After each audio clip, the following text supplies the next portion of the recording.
when diabetes is in the family. I am Jennifer E. Williams, a psychology student at Kaiser University. This PowerPoint was intended to educate families about diabetes, from my family to yours.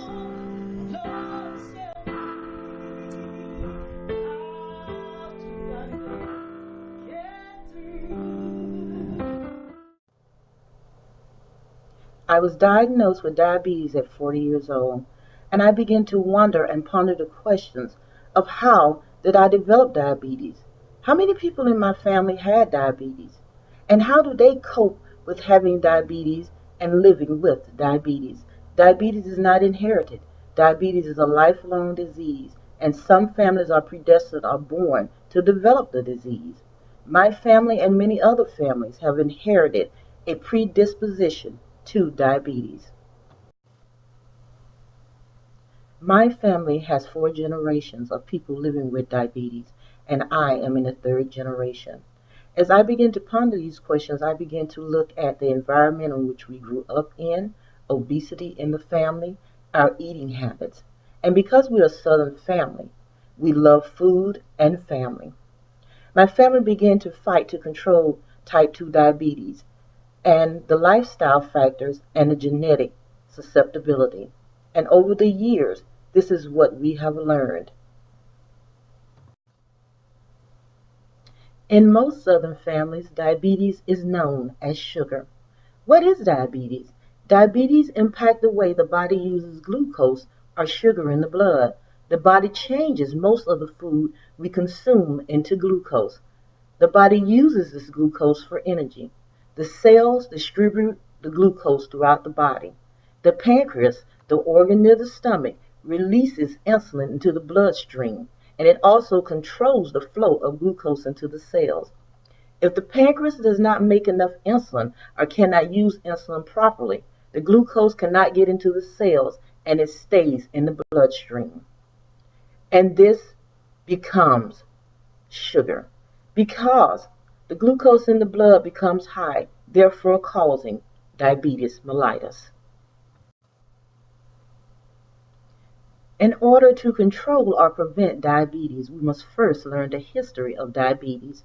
Diabetes was first mentioned in 1552 BC by Sem4, an Egyptian physician that wrote about frequent urination and constant weight loss.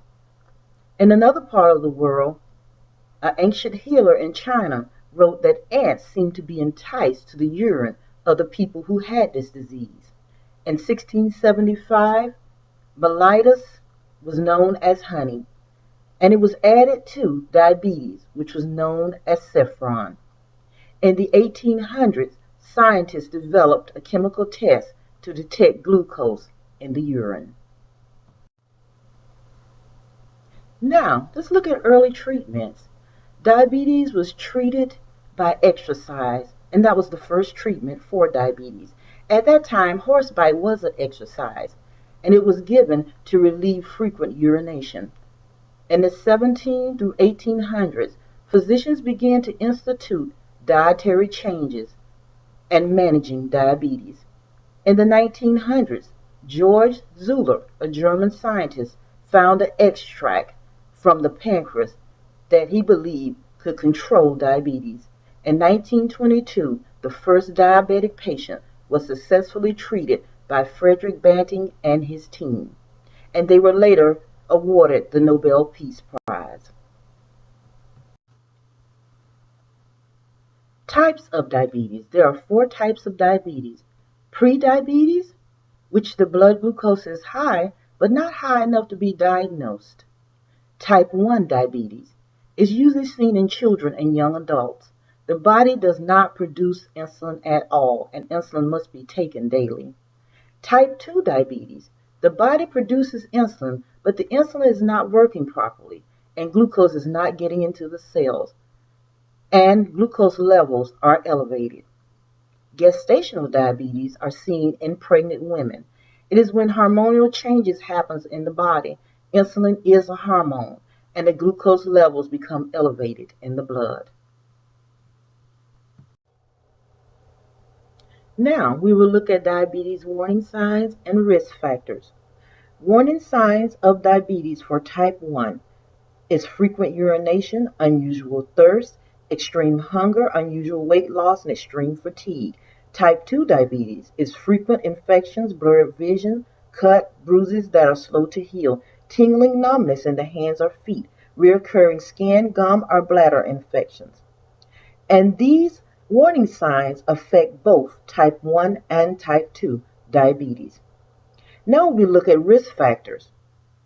If you are overweight or obese, 45 years or more, physically active less than 3 times a week, and gestational diabetes in mothers, we see that they have babies that are weighing 9 pounds or more. Your family background is very important. If you have sisters or brothers with diabetes, parents with diabetes.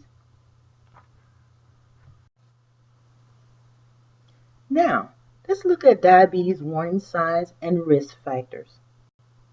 The warning signs for diabetes for type 1 is frequent urination, unusual thirst, extreme hunger, unusual weight loss, and extreme fatigue. And type 2 diabetes, it is frequent infections, blurred vision, cuts, bruises that are slow to heal, tingling or numbness in the hands or feet, reoccurring skin, gum, and bladder infections. In gestational diabetes, we need to look at the signs and symptoms of type 2 diabetes. Risk factors are being overweight, 45 years or more, physically active less than 3 times a week. In gestational diabetes, we see that mothers give birth to a baby weighing 9 pounds or more. The family background is very important. Sisters or brothers with diabetes. Having parents with diabetes. If you have 2 or more of these risk factors, you should.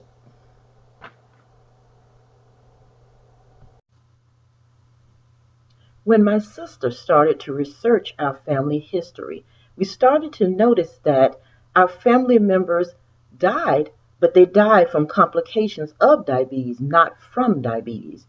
And these are some of the complications of diabetes: heart disease and stroke, blindness and other eye problems, kidney disease, amputations, mother and baby complications, high blood pressure, hypoglycemia, hypoglycemia, high cholesterol, periodontal disease, depression, neuropathy, liver disease, and even death. Now, let's look at the socio-economical factors of diabetes. As I've said before, the environment upon which we live in and grew up in plays a large part in the disposition of diabetes in our family lineage. Unhealthy eating habits, barriers to physical activity, stress, social isolation, exposure to chemical pollution, lack of health insurance, community support, age, income and education, poverty, mental health issues are all that play a part in us having diabetes.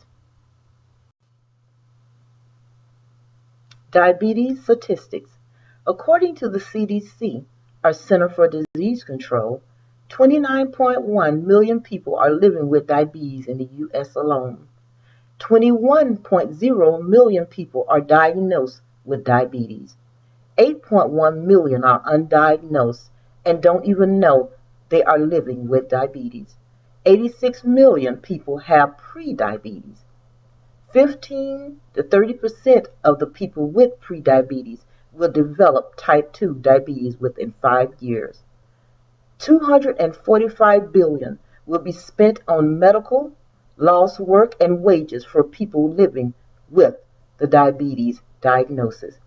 In 2013, diabetes was the 7th leading cause of death in the U.S. and in our families.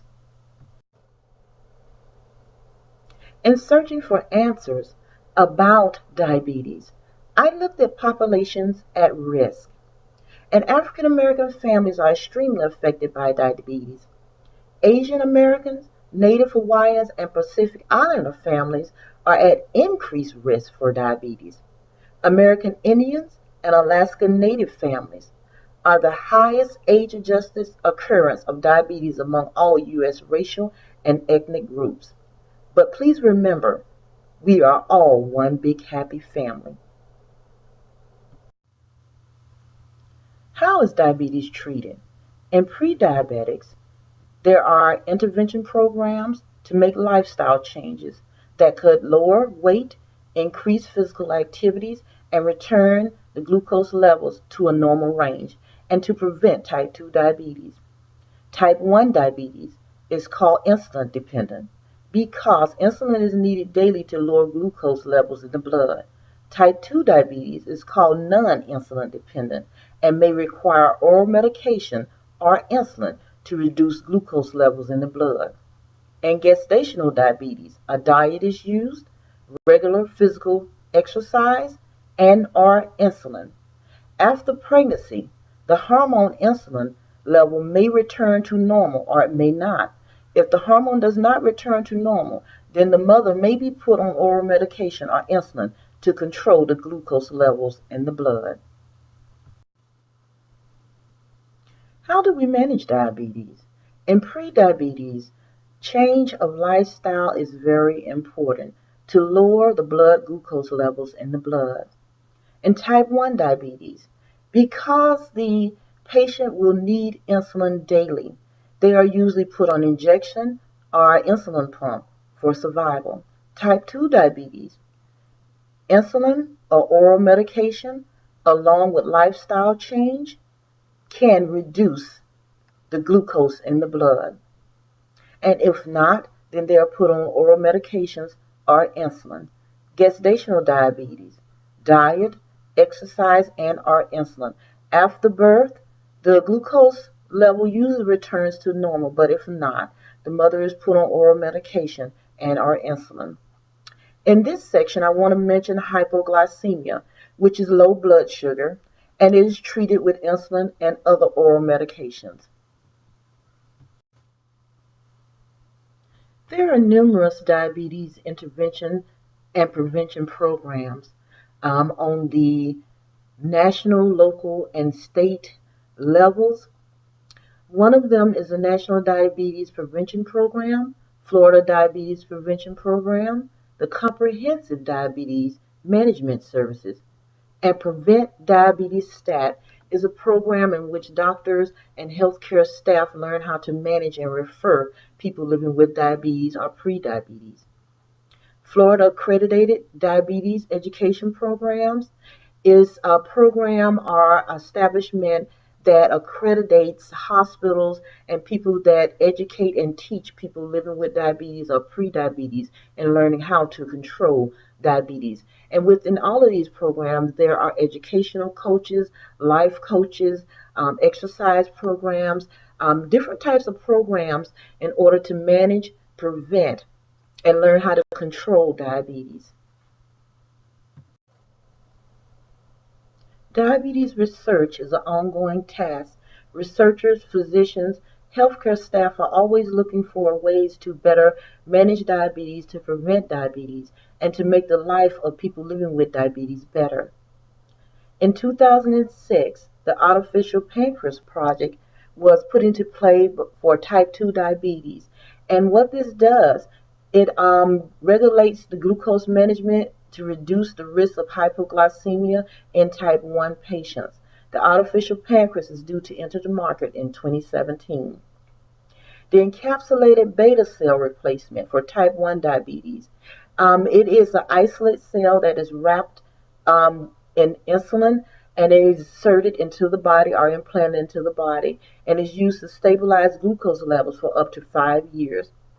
And this research is still in the research phase.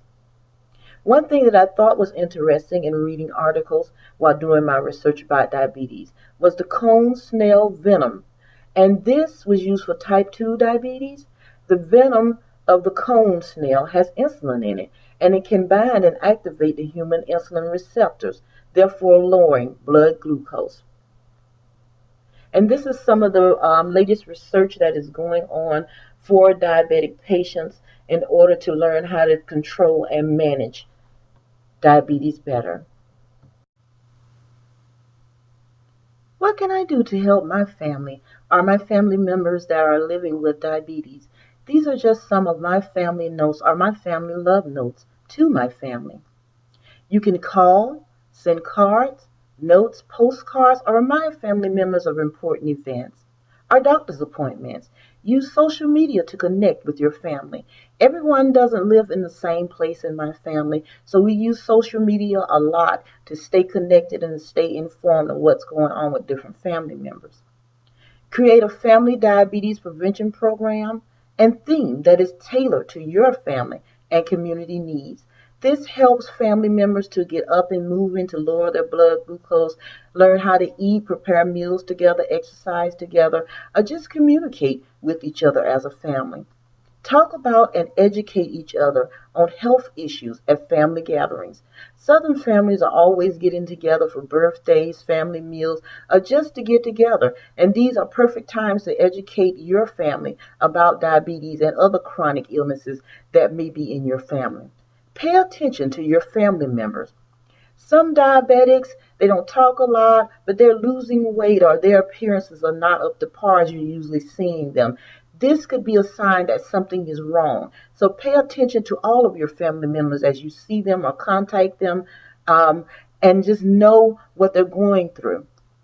Know your family history. This was one that was very important to me because I did not know that diabetes ran in the family. I did not know whether it was on my paternal side of the family or my maternal side of the family.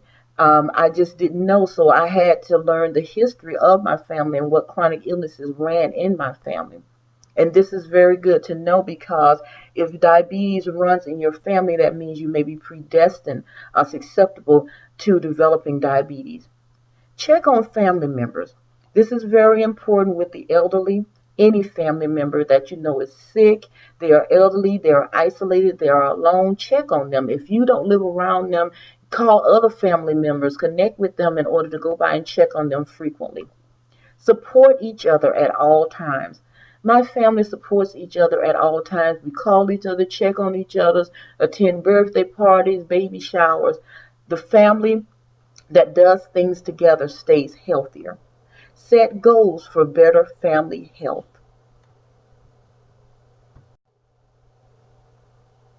This is our family tree and how we became educated about diabetes. In order for the next generation to survive, we must save the family by learning to control and prevent diabetes.